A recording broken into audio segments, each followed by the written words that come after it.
कभी सोचा है कि सफलता की चकाचौंध के पीछे एक अंधेरा भी छिपा हो सकता है?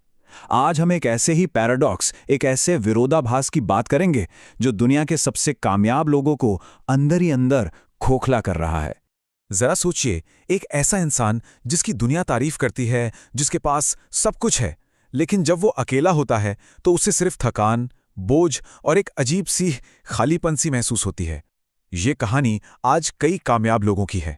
जानते हैं, इस खामोश टूटन को एक नया नाम दिया गया है, क्वाइट क्रैकिंग। ये एक ऐसा बर्नआउट है जो बिना किसी शोर शराबे के अंदर ही अंदर होता है, और इस छिपे हुए पैटर्न को समझना, यकीन मानिए, आपको भीड़ से अलग खड़ा कर सकता है। For explorers, for social smarts. तो इस सफर का नक्शा कैसा होगा? बहुत सिंपल है। हम 4 आसान स्टेप्स में इस पूरी पहेली को सुलझाएंगे। पहले इस विरोधाभास को समझेंगे, फिर बर्नआउट के कोड को डिकोड करेंगे, ये जानेंगे कि हाई अचीवर्स ही क्यों टूटते हैं, और अंत में एक स्थायी सफलता का रास्ता भी खोजेंगे। तो चलिए सबसे पहले समझते हैं कि आखिर ये बर्नआउट है क्या। हम कोई हवा में बातें नहीं करेंगे, बल्कि इसे एक साइंटिफिक नजरिए से देखेंगे ताकि इसकी जड़ तक पहुंच सके। और देखिए, मजे की बात यह है कि वर्ल्ड हेल्थ ऑर्गेनाइजेशन यानी WHO भी इसे कोई बीमारी नहीं मानता। उनके मुताबिक ये काम के तनाव से जुड़ी एक समस्या है जिसे बस ठीक से संभाला नहीं गया। लेकिन बर्नआउट का एक और भी ज्यादा खतरनाक रूप है हाई फंक्शनिंग बर्नआउट। इसमें इंसान बाहर से एक मशीन की तरह काम करता रहता है, पर अंदर ही अंदर उसकी ऊर्जा, उसकी खुशी सब खत्म हो रही होती है। अक्सर लोग बर्नआउट और स्ट्रेस को एक ही चीज समझ लेते हैं, पर इनमें एक बहुत बड़ा फर्क है।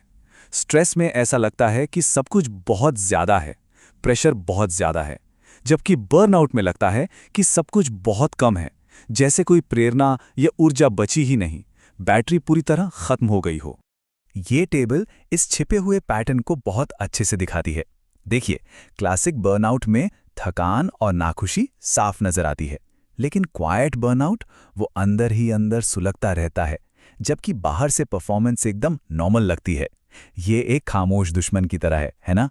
इसे समझने के लिए साइंटिस्ट ने एक टूल भी बनाया है, बर्नआउट असेसमेंट टूल या BAT। ये 4 चीजों पर फोकस करता है: थकावट, काम से मानसिक दूरी और इमोशनल कॉग्निटिव नुकसान। ये चारों मिलकर बर्नआउट की पूरी तस्वीर साफ कर देते हैं। लेकिन सवाल ये उठता है कि आखिर ये समस्या उन लोगों को ही सबसे ज्यादा क्यों होती है जो सबसे ज्यादा मोटिवेटेड और सफल हैं? यही तो है हाई अचीवर बर्नआउट का सबसे बड़ा विरोधाभास। आइए जानते हैं कि जो गुण उन्हें सफलता दिलाते हैं, वही उन्हें टूटने की कगार पर कैसे ले आते हैं। अगर आप उन लोगों में से हैं जो हर काम परफेक्ट तरीके से करना चाहते हैं, हमेशा ज्यादा जिम्मेदारियां ले लेते हैं और अपनी पहचान को अपने काम से जोड़ते हैं, तो सावधान, क्योंकि ये गुण एक दो-धारी तलवार हैं। ये सफलता तो दिलाते हैं, पर साथ ही कभी न खत्म होने वाले तनाव की वजह भी बन जाते हैं। और ये सिर्फ एक व्यक्तिगत समस्या नहीं है। बर्नआउट की वजह से जब काम में मन नहीं लगता, तो इससे पूरी दुनिया की अर्थव्यवस्था को सालाना $9 ट्रिलियन का भारी नुकसान होता है। ये आंकड़ा बताता है कि ये समस्या कितनी बड़ी है। और ये याद रखना बहुत जरूरी है कि बर्नआउट का असर सिर्फ दिमाग पर नहीं होता, ये शरीर को भी खोखला कर देता है।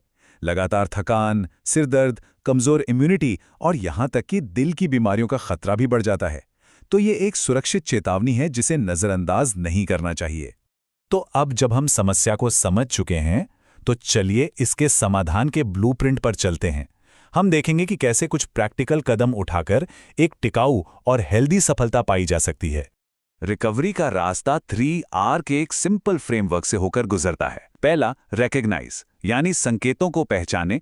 दूसरा, रिवर्स यानी नुकसान को ठीक करें। और तीसरा, रेजिलियंस यानी भविष्य के लिए खुद को मजबूत बनाएं। ये एक आसान और स्ट्रेटेजिक तरीका है जो सच में काम करता है।